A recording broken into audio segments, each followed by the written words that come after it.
stretch. Make sure everything's right for the video. Yeah. Get the voice right because I'm tired. Yeah. All right, we're good for the video. Hello guys, my name is Solarts. Welcome back to a brand new video, and I want to talk about Blake. Why? Because I did a poll and you guys liked it, and that was really dope. So yeah, we're here to talk about Blake, and I just want to jump right into the video. So let's get this started. All right, so starting off sort of controversial, but her design got worse. And for me personally, I just really hate her newer designs. They just feel bad. They just feel too Her hair's sometimes not fluffy enough, sometimes it's too fluffy, sometimes it's not messy enough, sometimes it's right. It's honestly just feels so weird, and it feels like something they've been struggling with. Also, color naming rule. She's been wearing more whites for a long ass time than black, and I still don't understand the reasoning why. They're adding more purple, they're adding more this, they're adding more that, but they're not adding the color that represents her as a character. I'm not saying she shouldn't have white. She had white in a lot of her designs, but black was the main feature. It's what she represents, and it feels like they've strayed away from that. There are plenty of fan edits that do Blake right, but somehow the studio that's in charge of managing her character and her design aren't getting it right, and it's just a bit confusing. In my opinion, I've always loved the older Blake designs. I felt like her hair was right, her eyes were good. I just enjoyed her as a character. She looked cool, she looked good, and it was just really nice. But now, I don't know, I just don't enjoy her character as much, especially when it comes to this design. And maybe this is a core RWBY issue, because when you look at this Blake design in 2D, it looks good. The design is nice, perfect, it looks amazing, but translated to 3D, it just doesn't work with the style RWBY gives us, and I think that's the issue. I don't think it's that Blake's design is super bad. I just don't think it translates well into 3D, and that's something RWBY needs to work on, translating your 2D thoughts and concepts into 3D, because I don't think it works well for Blake. Next up is boring personality. I think Blake is just boring, and I understand in the beginning that she had a story, she had a character, but compared to everyone else, it was just unappealing. That's it. This is me and me personally, but I never care for like racism plot. It's there, it's cool, and if you do it good, I can respect it even if I don't care for it, and I can understand where you're coming from. But Blake, I just didn't care for. Her personality was boring, and I think nowadays her personality is getting slightly better, but it's also still getting worse. For instance, she's more involved with the team, she's more talkative, she has these cutesy side moments here and there in the background where she's really dope. However, she's still just forced to be near Yang, and she still only thinks about Yang 24/7. I enjoy Blake when she's with her team, more talkative, has grown out of that secluded,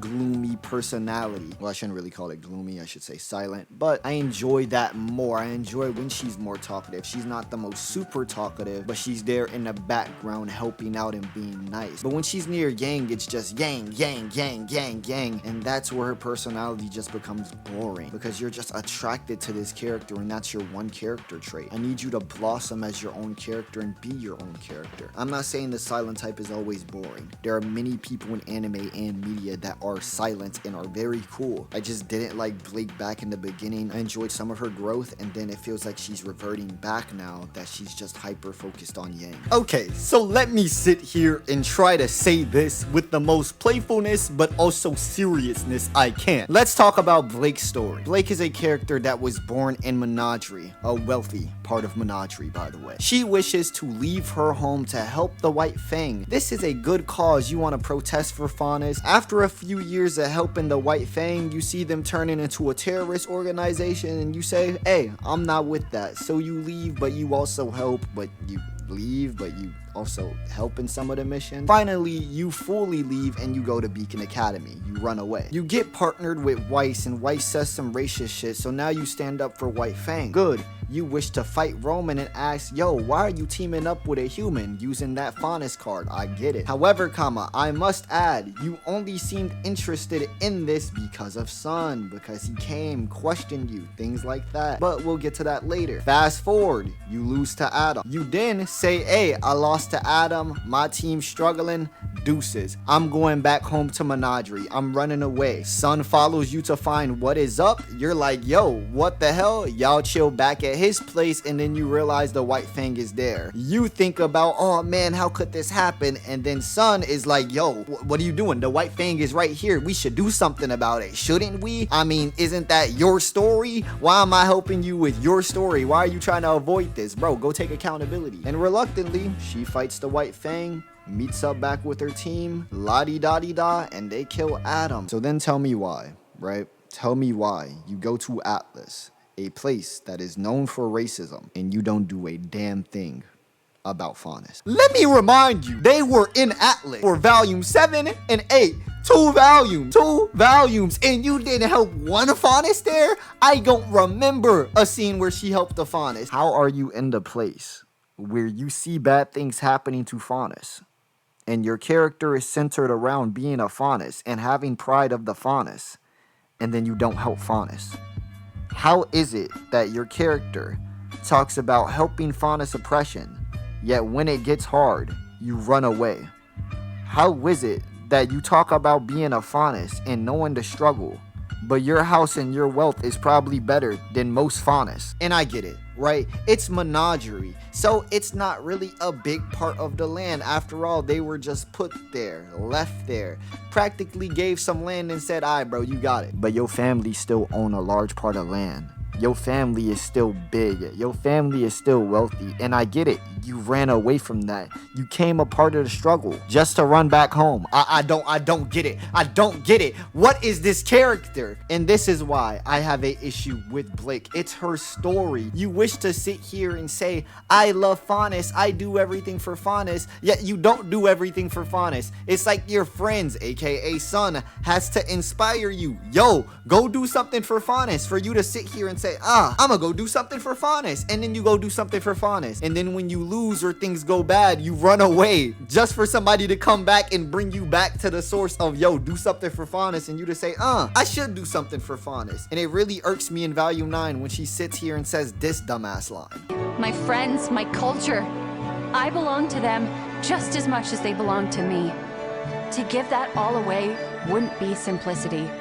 It would be betrayal. How could you say this line when in Atlas you didn't help not one faunus? I think we've seen John helping out more people than we've seen Blake helping out people. And I get it. You want to sit here, push out Bumble. But this is not her story.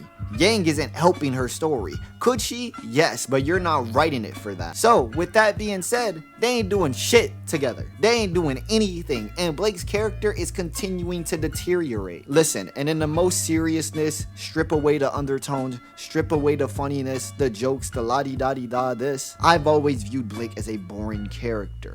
I never enjoyed her story, but I could see why people like her story. Just because I dislike it doesn't mean it's bad. And that's something people have to realize. Just because I dislike something doesn't mean it's bad. Just because you dislike something doesn't mean it's bad. It's shit. And that's something I wish to say. When looking at Blake's story, at least from volume 1 through 3, it's not a bad story. But when you look at it from a whole, that story is terrible in my opinion. Because how are you the person that wishes to sit here and do something for your people, yet run away when things get hard for your people? How can you sit here and say you relate to your people when you don't even understand the struggle, the economy, the racism? And I know somebody may sit here and say, well, she ran away for a good reason.